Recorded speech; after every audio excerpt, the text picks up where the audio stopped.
Hey, hi everybody. I'm Stephanie Jordan. I'm the local food program manager at Sustainable Solano. Welcome to our cooking class. Today we are doing salads and vinaigrettes 101. This was kind of a response to some comments that I had in some previous classes. And so I heard a lot of you wanted to learn more about salads. And so here we are. And I think we had like almost 120 people register for this event. So that's great. So don't underestimate the power of putting things into the chat or the survey. So again, welcome. This class is one of many that we are doing for the next approximately year to raise awareness of all the local food that's grown here in Solano County by our local farmers. And we are focusing a lot on specialty crops, which are fruits, vegetables, nuts, and herbs. But of course, we will, incorporate other things along the way with these recipes. But that is kind of our focus. So it's very plant-based for those of you who are following that sort of a diet. Just a couple of housekeeping things. If you do have questions, you are welcome to type them into the chat. And then at the end, Allison will relay them to me. You are also welcome to use the raise hand button at the end, and then you can just ask your question directly to me and we'll have a conversation, which is always kind of fun too. So before I get started, I do talk a lot about our local farmers and the agricultural areas. And so I just want to take a moment to acknowledge and honor the indigenous people who have stewarded the land that we call Solano County. They have done this for, generations.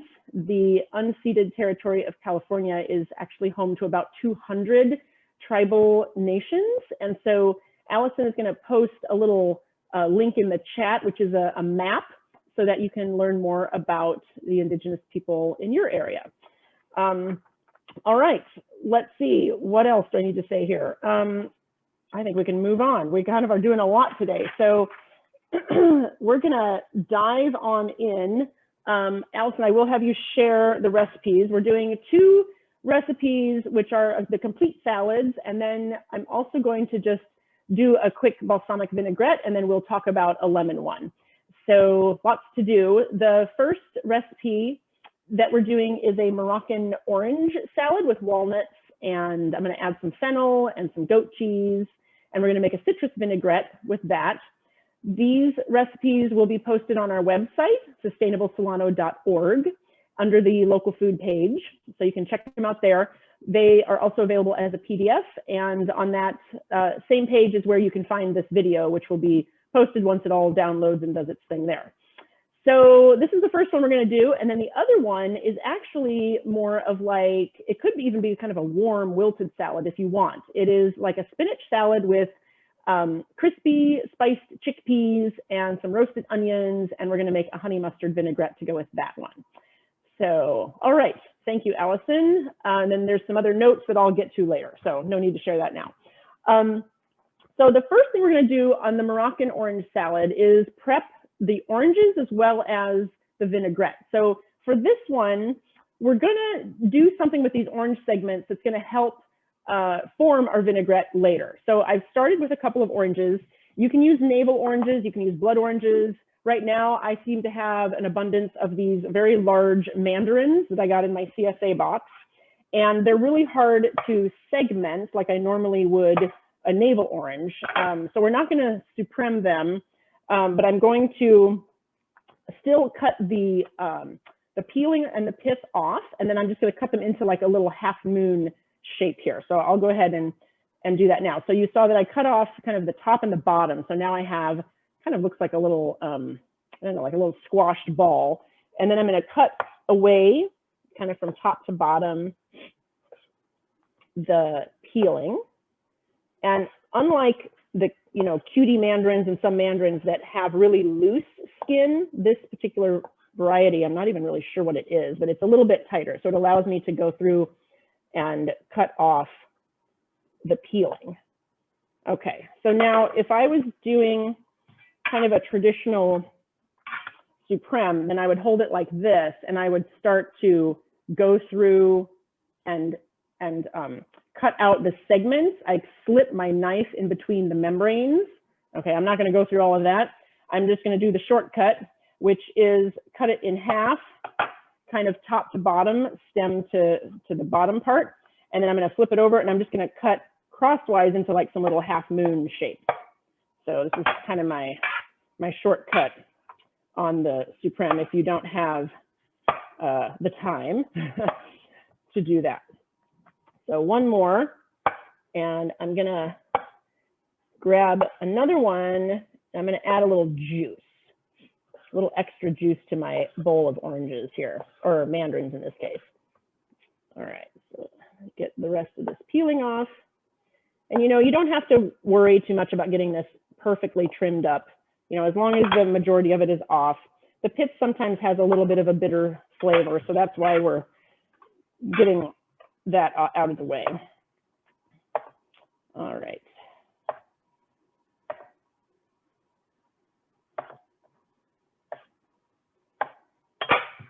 Okay, so there they are. So I have a little bowl. This was about 4 of those large mandarins, which looks to me about equivalent to probably about 3 navel oranges. And then I have a couple extras here, which I'm just going to juice, because normally with the navels, I would have a little more juice on the top and the bottom that I just cut off. So, and I can just kind of squeeze that in. These, there's not quite as much because they're so small. So I'm just going to add a little juice. So we're going to do that with 2 of these. And I guess if you ever are doing this and your oranges are not as juicy as you'd like, you can always add a little extra juice. So, all right. There's that one. Last little bit. Okay. So now we're going to add some honey and some cinnamon. I do have a quantity listed on the recipe. It's approximately a tablespoon of honey. That amount is kind of up to you. An easy way to deal with honey so that it doesn't stick to your spoon is to grab a little bit of oil. I just pulled my avocado oil here, which is kind of neutral. If you put a little bit of oil inside your spoon and then measure your honey in, which I'm going to have to do it this way, it'll slide out of your spoon a little more easily than if you just, leave it without. So,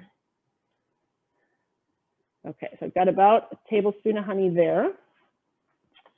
And then the next thing is some cinnamon. And again, you can just kind of eyeball this, but I think I do have another measurement here. About a half a teaspoon or so.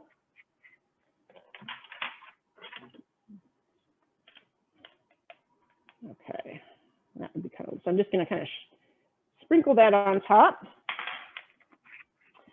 And then I'm going to just kind of toss this around to distribute the cinnamon and the honey around the oranges. Okay, and I have my little pool of juice there in the bottom. And so what's going to happen is as these sit, they're going to release a little more juice, and I will have the basis for my vinaigrette later. Okay, so I'm just going to let this sit over here. Stick a little plastic on top. All right, so there's that. Now we're going to move on. I'm going to jump over to the other recipe, and we're going to do our fried chickpeas, and then we will come back to our orange vinaigrette kind of later on. So there's a little bit of a sequence here. So this is an induction burner. I'm going to add 3/4 of a cup of avocado oil. You could use vegetable oil. You could do kind of one of those olive oil blends. That works too. So this is going to be at kind of like medium-high heat-ish. What it says here is 460 degrees Fahrenheit. So I'm just going to say that's about medium on here. Okay, and then I have a splatter screen, which is kind of a handy tool for when you're doing like a little shallow fry here, which is what we're doing. And I don't even really need the lid, so I'm just going to leave that over here.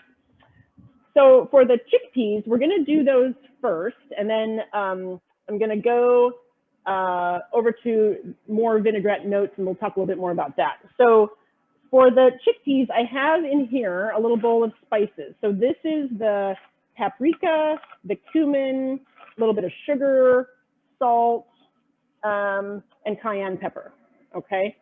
So that's just got mixed together in my bowl here.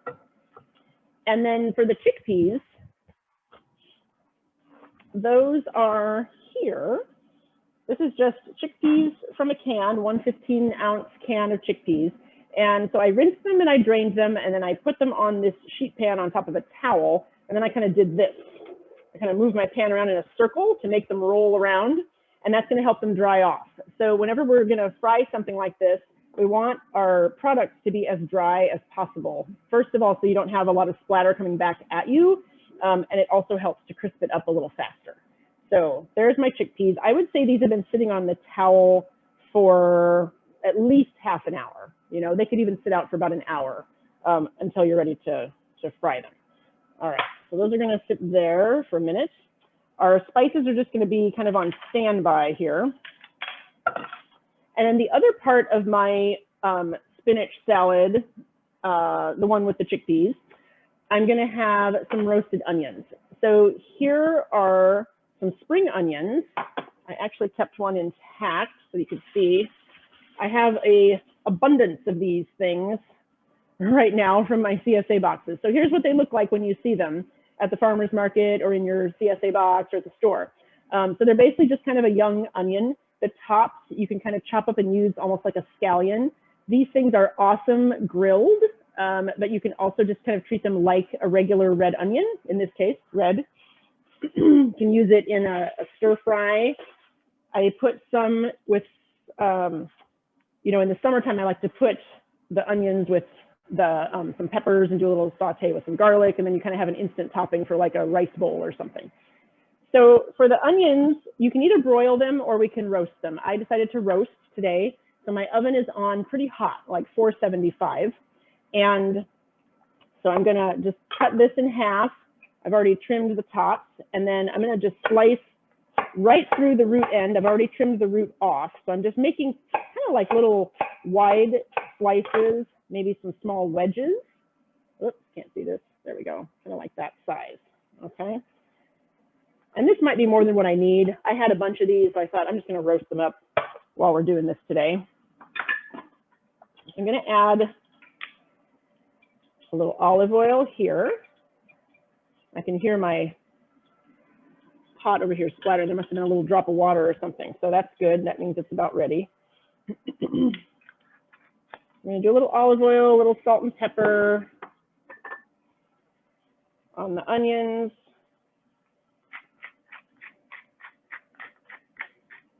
And then I want to toss this around. I want to make sure to get them all kind of coated.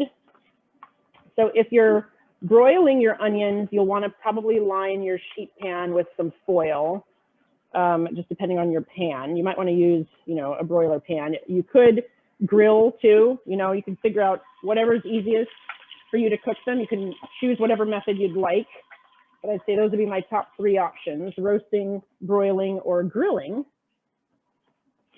All right, so those are ready to go. Before we get to the onions, let me stick a chickpea in here to see if my oil is hot enough. I want this to be almost smoking. So I'm just gonna put 1 or 2 in there and see if I get a sizzle. Not, oh boy, we're close. It's just starting to sizzle, but not quite. Let me mix. This thing is, my pot is a little bit bigger than the actual burner section here. Oh no, I think we're good actually. Now it's kicking in. All right, so my dried chickpeas are gonna go into the oil.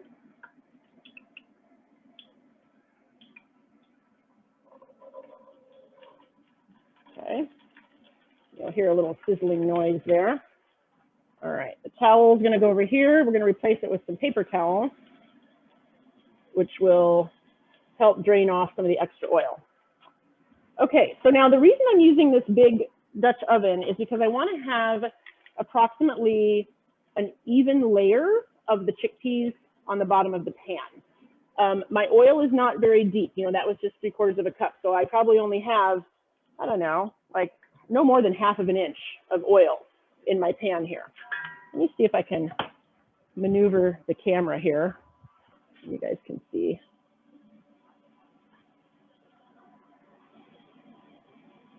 Oops, what am I doing? There they are. Okay.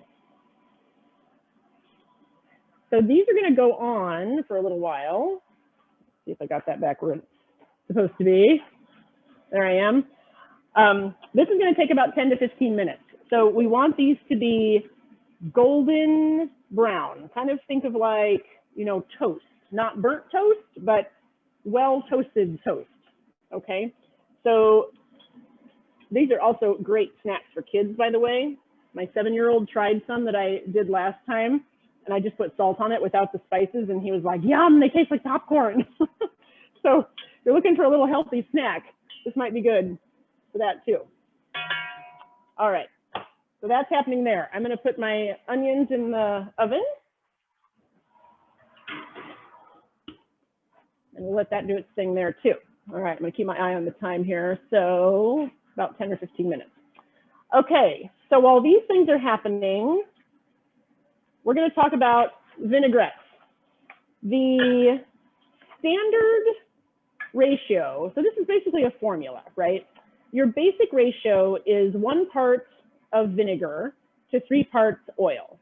And this may change, however, depending on what your acid is. And so you're going to see that as we're going through these recipes today. The honey mustard vinaigrette is, you know, I'd say roughly that, but it's going to have a little more oil. There's some mustard in there. Whichever, you know, vinaigrette you're doing, whether it's something with the orange juice or lemon juice, which we'll talk about later, or the balsamic vinaigrette, you know, you basically are thinking about, you know, 2 parts. So your acid is, you know, your first part. And so if you're using something like a vinegar, you may end up sticking with that 1 to 3 ratio. If you're using something like the orange juice, we're probably not going to add 3 parts oil because the orange juice is very sweet. So also, depending on what type of vinegar you're using, that ratio may change. So for example, if you've got a vinegar that is like a balsamic that's been boiled, not boiled down, it's like an aged balsamic, it's going to be a little bit sweeter. You may not have to add as much oil. If you have something like an oil that is much more robust in flavor, for example, walnut oil, you may not be adding as much oil to your acid. But you can start with the 1 to 3 ratio and then kind of work from there. And just think about, you know, what you want your final taste and flavor profile to be. But how you kind of proceed from your, you know, acid depends on what kind of acid and what kind of oil you're beginning with. Regardless of what kind of acid and oil you have, the procedure, the step 1, step 2, step 3 is essentially the same. So that is, you put all your water-based ingredients into a bowl. In fact, I think I'm going to go ahead, since we're waiting for these things to do their routine here, I'm going to go ahead and do the balsamic, and I'm not really going to measure anything. So I'll just kind of walk through the steps. So for my balsamic, I'm going to have a little bit of shallot. So I'm going to add my aromatics and water-based ingredients, which would be my vinaigrette, my vinegar, my shallot. I'm going to add a little bit of mustard. This is just a basic Dijon mustard here.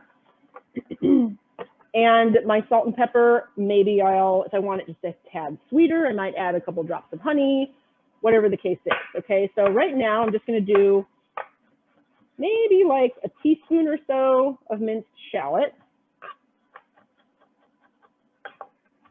This is my shallot here. If you don't have shallot, you can use red onion, but I do like the flavor with the shallot. It's not quite as strong as the red onion. This is kind of the foundation for a vinegar-based vinaigrette. So shallot first. Okay, that goes into my bowl. Next is the mustard. So the mustard is going to help emulsify this vinaigrette. If you don't add the mustard, you're going to have what's called a temporary emulsion, which we would have with, say, our lemon vinaigrette, which we can talk about later, which basically means that your oil and your water-based ingredients are not going to combine very permanently. They're going to kind of separate as it sits on the counter, okay? The mustard, in this case, right now, is going to help my balsamic vinaigrette stay together a little bit. So I'm just going to add, like, 2 or 3 drops of that, okay? And then I'm going to add my balsamic vinegar. So this is just basic balsamic vinegar from Modena. Hold on, I'm checking my chickpeas. They're looking good. They're starting to split apart a little bit and the color is changing. I'll show you with the camera in another minute. So I'm going to put in my vinaigrette. I keep saying vinaigrette, my vinegar. And I don't know what that is. That's maybe like 2 tablespoons, 3 tablespoons-ish right there.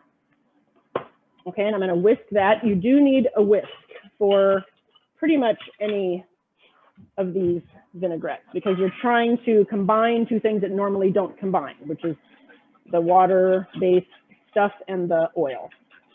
Okay, so if I wanted to add a little honey, I could at this point. One of my friends from culinary school always puts a pinch of brown sugar into her balsamic vinaigrette. Totally your call, whatever you want to do. So there's my water-based stuff. If you are adding fresh herbs like parsley or thyme or something like that, keep in mind that the acid from the vinegar is going to turn your nice green herbs a ugly pea army green. So what I would recommend doing is put your whole vinaigrette together and just add those at the end right before you serve it. But you can totally make this like a day ahead of time if you're having like a party or something. Okay, so then the next step is some olive oil. I have some right here from Sky Ranch, which is up in Pleasance Valley. And before I do that, though, I'm going to add a little salt and pepper. Salt and acid, by the way, are kind of like complementary ingredients. So they help balance each other out.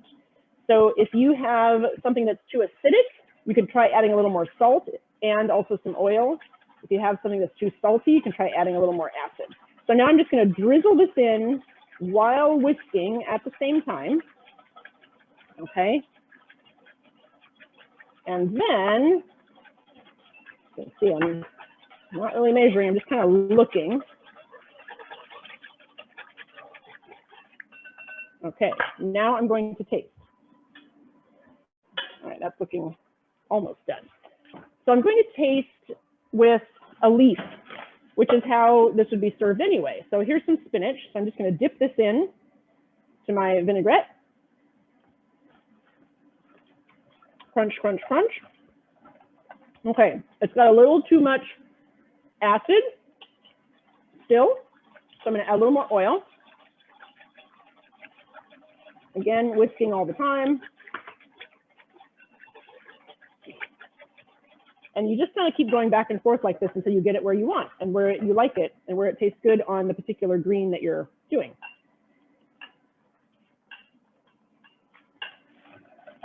Okay, that tastes pretty good. I think I might add a little bit of honey just to give it a little bit of just to take the edge off from that vinegar. And that is basically it. And then from here, feel free to add a little more salt, a little more pepper, whatever you want to do. I think I'm going to add a little more salt, actually. The job of salt is to bring out the flavor that naturally exists in the food. So if something doesn't taste, very flavorful, try adding a little bit of salt. Okay, that's it. Easy, right? So there's my balsamic. Done. Good for weeknight. All right, let's pull the chickpeas out because I think they're looking good. Put this back in the fridge.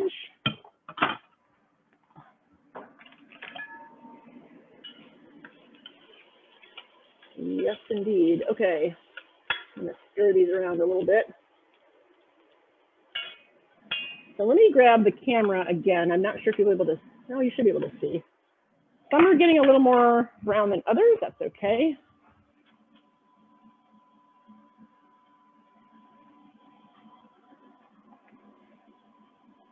There they are. You can see we got kind of like more golden. We have more toasted. Okay. All right, and then the other way to kind of tell is just pull a couple out and taste them. They should be crunchy at this point. So we want crunch and color.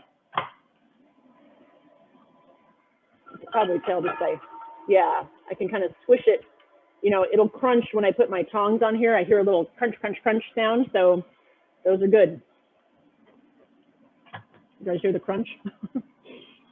All right, let me turn this off. So I'm just gonna scoop these out, lay them out on the paper towel so they can drain for just a minute, and then we'll toss them in with our spice mixture. And then I will check the onions too. I need a skimmer. There's a type of a utensil that I cannot find in my collection for some reason. It looks like a kind of like a little strainer, but it's a flat spoon, but instead of it being a spoon, it's, you know, like a little strainer. Okay, so do that to let them sit there for a little bit. All right, I think we're done with this stuff. Okay, let's see how the onions are doing.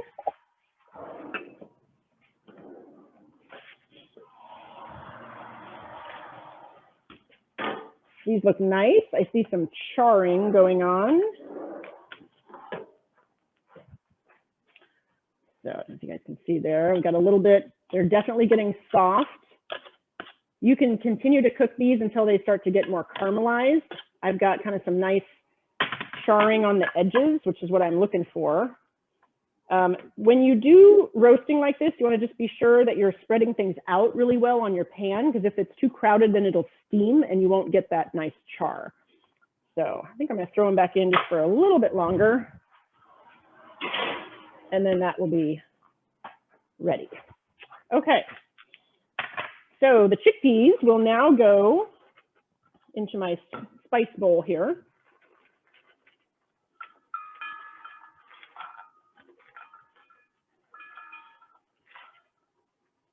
Okay.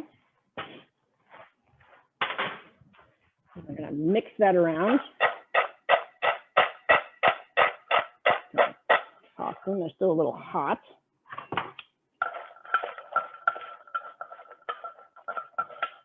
Okay. Oops, I lost a couple. All right, so that's part of our salad here. Really quick, I want to kind of back up a little bit and talk about how I'm treating the greens today. So my favorite way to wash salad is to have a giant bowl like this, and it's filled with water in my sink. And then I'm going to put let's grab some of this lettuce here.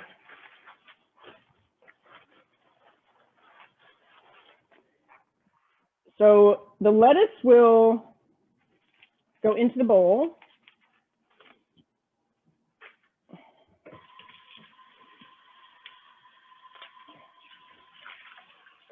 Some of these pieces, it's a little funky here.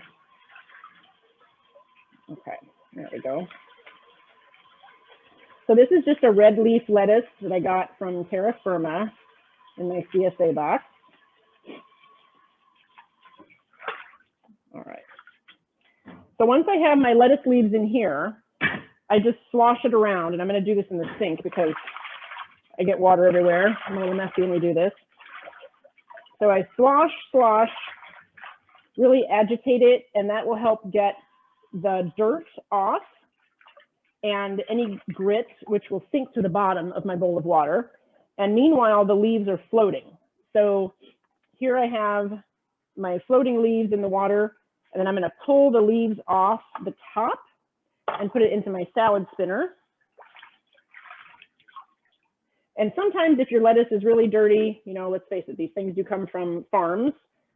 When it rains, kind of like we had that weird rain yesterday, you know, it will cause, you know, mud to splash on the greens on the farm. So you might have to do this a couple times. But once you get that done, it goes into the salad spinner, and then we just want to spin it dry as much as possible. And then once that's done spinning, sometimes you have to do it a couple times. I usually lay it out on another sheet pan with a towel, just to kind of help it dry a little bit more. And the reason I want this dry is because all these nice vinaigrettes that we're making are going to have a better chance at sticking to the leaves, and then you'll really get the flavor. Okay, so this is some arugula. I'm going to use this for the orange salad, I think. Maybe I'll kind of do a combo here. So here's my my red lettuce, red leaf. Let me scoot this over. All right, just kind of let that sit there. But I totally recommend a salad spinner. The same procedure would be used for herbs, like if you have a bunch of parsley or a bunch of cilantro. I use it like every other day. So leaves, herbs, all of it. All right. Let me grab the onions. I think those are done. And then we will move on. Since we basically have all the components ready to go for our chickpea salad. So I'm going to go ahead and make the honey mustard vinaigrette, and then we'll finish that one up, and then we'll go back to our orange salad. So, all right. So for this vinaigrette, we're going to use some apple cider vinegar. And for this one, I'll go ahead and measure it out. It's got a few different things. Let's see. It helps to use kind of deeper bowls when you're doing vinaigrettes too. That way you can really get in there and whisk without it kind of going all over the place. So again, we're going to put all of our water-based items into the bowl first. And there's a handy little measuring cup that I like to use. OXO makes these. So they look like this. They kind of have an angle here. And so the numbers are on the inside. So I can actually see, this is a really small one. It just has tablespoons. So it only holds 4 tablespoons. So this is what I'm going to use just to do some of my liquids because it's kind of easy. So 1.5 tablespoons of the apple cider vinegar. That goes in. And a tablespoon of whole grain mustard.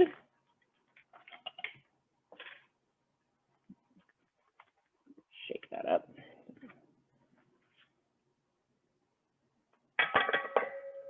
So I'm using a dry, like more of a dry measuring spoon for the mustard as opposed to the liquid, because it's anything that's kind of goopy like this or mayonnaise, I would use this kind of a measuring spoon, not the liquid measuring cup. Okay, and then 2 teaspoons of honey. So I'm just gonna kind of eyeball that. 1. At the bottom of my honey jar here. It's always a little messy. 2. Okay. Get the rest of that yummy mustard out there. So again, the mustard in this is going to help this dressing emulsify better than if it was just an oil and a vinegar put together. Rinse.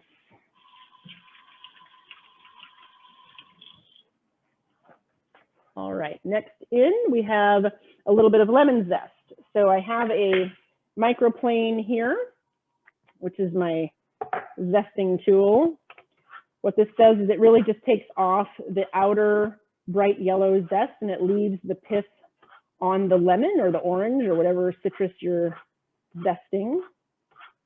And I'm going for roughly, 1.5 teaspoons or so of this.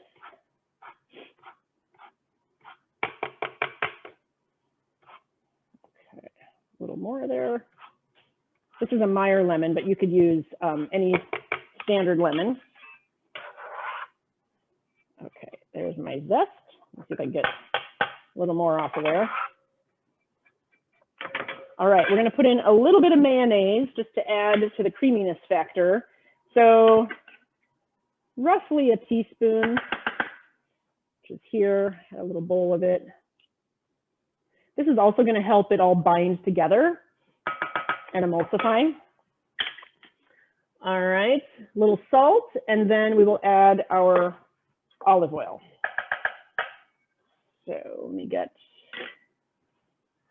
the salt, maybe about a 1/4 teaspoon. I'm just going to add a couple pinches, depending on how salty your mayo is and how salty you like your dressing. You can kind of add more as we go. So then I think I'll use my Sky Ranch olive oil again, since this isn't getting, we're not warming anything. So we're going to do about 1/4 cup, which is 4 tablespoons.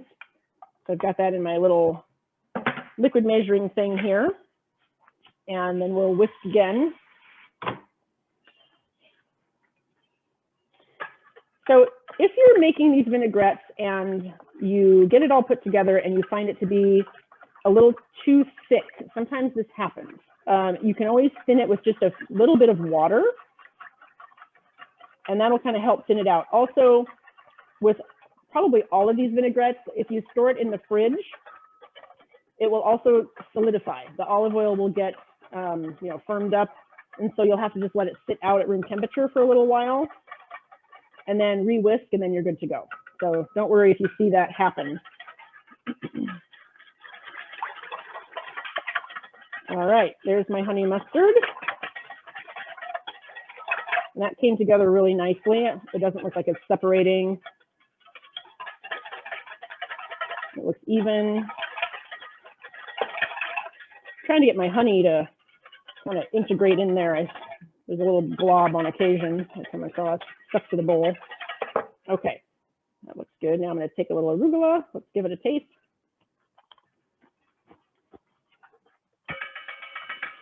That's good. Okay, so let's build our salad. I'm going to grab some of that spinach that I had earlier. What I like to do is toss the greens together first with the vinaigrette, and then kind of compose and build the other elements on from there. So I think I'm going to do a little arugula and a little spinach here, because I feel like the arugula is a little peppery, but it's going to hold up fine to this vinaigrette because of the mustard, and you know, it has some stronger flavors to help balance it out.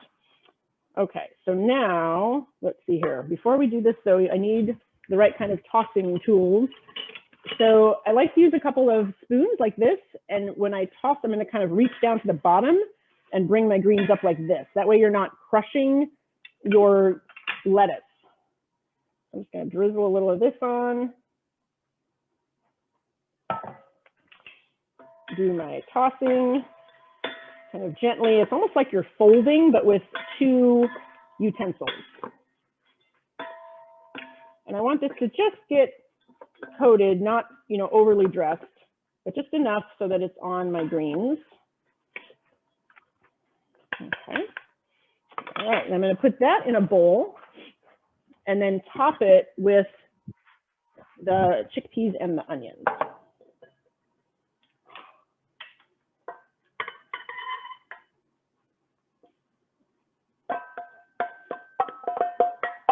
Now, what we could do also is drizzle some of this on top of our roasted onions. That would be tasty before we add them to the salad. Either way. So I'm gonna just layer some of these on to the side. This is a little bit of a spin-off of the spinach salad with bacon, I feel like. All right, and then here are some chickpeas. Put those over here on this side. All right. So then if you wanted to just do all spinach and kind of make this like the wilted version, then I would say have your greens kind of ready to go. As soon as your onions come out and your chickpeas are ready, just put all the warm stuff together with the spinach and kind of toss it around. And the heat from the onions and the chickpeas will kind of help to wilt your spinach a little bit. You could also add a little bit of some kind of grain. I think would be really yummy with this, like maybe some farro, maybe some, I don't know, some brown rice, some barley, something like that. I feel like farro would be really good with this. So here it is. All right, there's my chickpeas. All right, so that's that one. And kind of like I just mentioned, let's do a little extra drizzle of the dressing on top of the onions. All right. Okay, so that one's done. I'm gonna clear some things away here so that we can move on to the next one, which is the orange one. We'll finish that up. Let's see, I still need that. I'll just leave this here. Chickpeas, done with that. All right. Last but not least, we're doing good on time. All right, so here's my oranges that have been sitting patiently for the last at least half an hour or so. And oh, here's my strainer. We're gonna drain out the liquid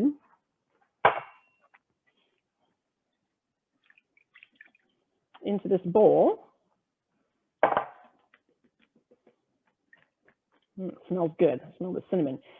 So if you know the amount of cinnamon you can kind of try and experiment with, okay? So here's my acid, and it already has some of the aromatics in there, which is basically the cinnamon. From here, you can do a few different things. I could add some shallots to this if I wanted to kind of give it a little more of that flavor. I could also add a little splash of some other kind of vinegar if I wanted to make it a little less orangey. So for example, let's see what I have here. A champagne vinegar would be really good mixed in here. I've done that before. So just for fun, I'm just gonna throw in a little bit of that. Champagne vinegar, a sherry vinegar would work.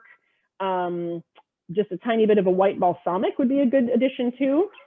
Okay, so there's that. And just since I have a shallot here, I'll go ahead and just add a little bit to here. I'm not going to add any mustard to this one though.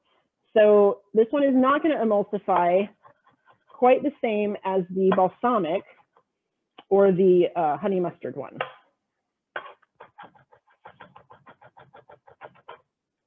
Okay.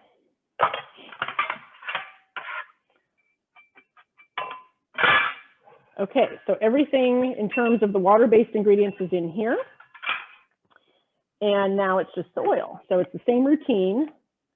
However, I did not add salt and pepper yet. So let's do a little salt and be generous with the pepper. Pepper and orange actually do go together fairly well. Okay, now I'm just gonna start drizzling.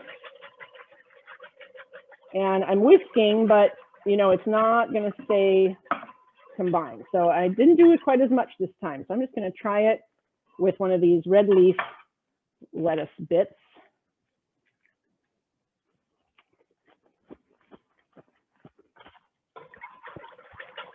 Pretty good. You won't need as much olive oil for this one. I don't even know how much I put in. I think I have something, yeah, I have some amounts in this recipe. I usually don't follow amounts when I'm making a vinaigrette. So I wanted to kind of, you know, hence the purpose of this class, to teach you guys how to do this too, so that you're not constantly trying to measure stuff. So that's it for my orange vinaigrette. Let me grab another bowl for, oh, that is something else. Okay.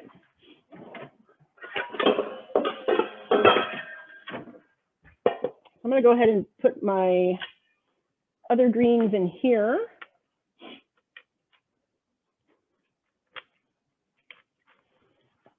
The arugula, the rest of the red leaf. I'll kind of tear this down. The arugula is small, the red leaf is kind of large. Okay, I'm gonna try to get everything kind of uniform size, more or less, so that you don't have huge leaves with tiny leaves. Just be a little weird when you're trying to eat it. Some odd spots on a couple of these pieces. So that's what I'm picking off in case you're wondering what I'm doing here. All right, there's the rest of the arugula.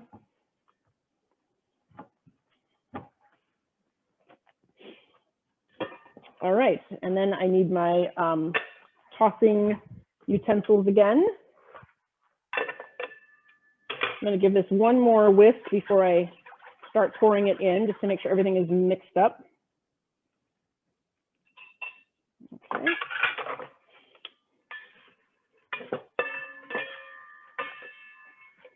And so once everything is coated, then we'll just do a similar composed salad like we did with the chickpea one. So I think on this one, I'm gonna put it on a large plate. If I'm doing this for an event or like a dinner party, then I would do a platter. I like to have salads on platters and then spread the ingredients out on top, because if I were just to put the oranges and the walnuts and everything in here, it all sinks to the bottom. You know, you're trying to scoop things out. It doesn't work well in terms of serving. So whenever I do salads like this, I almost always put it out on a platter and then let people, you know, take it off of the platter. So we're going to pretend this is kind of either a small platter for 2 people or 3 maybe. All right. Okay, so there's my greens. There's a couple more things I'm going to add. I do like a little bit of raw red onion. I have this one already more or less cut up. I'm just going to do some slices, really thin. And I'm going not like top to root, I'm going crosswise. So I get some like little half moon bits here. These could have gotten mixed in with the lettuce, actually. I could have put the onions and the lettuce in and then tossed. Another ingredient for this, which I sometimes add, is fennel. So here is a fennel bulb. You could use the fronds as a little bit of garnish. So hang on to that. The bulb, after I kind of trim this part down, then I'm going to go through from top to bottom here. And then there's a core that's inside, which I don't know if you can see. My lighting's a little funny here, but I'm going to cut that core out because it's not very tender. It's like a little triangular shape. It's almost kind of like what you would have inside like a cabbage. Okay. This is a pretty big bulb. So I basically just quartered it. And now I'm just going to do some thin slices crosswise here. That looks like enough. Kind of scatter those on. All right, there's the fennel. Clean up my board a little bit here. All right, now we have our oranges. I'm just gonna kind of lay them out. Once I get the oranges on, I'm going to add a little bit of black pepper on top of the oranges, because I think it looks nice. All right, another component of this is some walnuts. So the nuts I've already toasted. These go dry onto a sheet pan, into the oven at about 350, 375. No, I take that back. 350, you can go lower, 325 if you want. And then I would say it takes about 10 minutes. I would check them after about 5 to 7 minutes just to see how they're coming along. Nuts do burn easily. So we're going to sprinkle some of these on top. Okay. And then I believe the last component is some goat cheese, which I have in here. I wanted to show you a little trick with the goat cheese. So the first challenge, of course, is opening these things. Let's see. Luckily, I have a scissors. Okay. I used to have the little easy peel thing, which I don't see on this pack. So I'm going to cut down the sides. I want to try to keep it in the log if I can. Okay, so I don't need all of this. So let me just take out part of my log. Sort of came out even, not really. Okay. Okay, so there's my log of goat cheese. And the trick is you use dental floss to slice it. So here's my floss.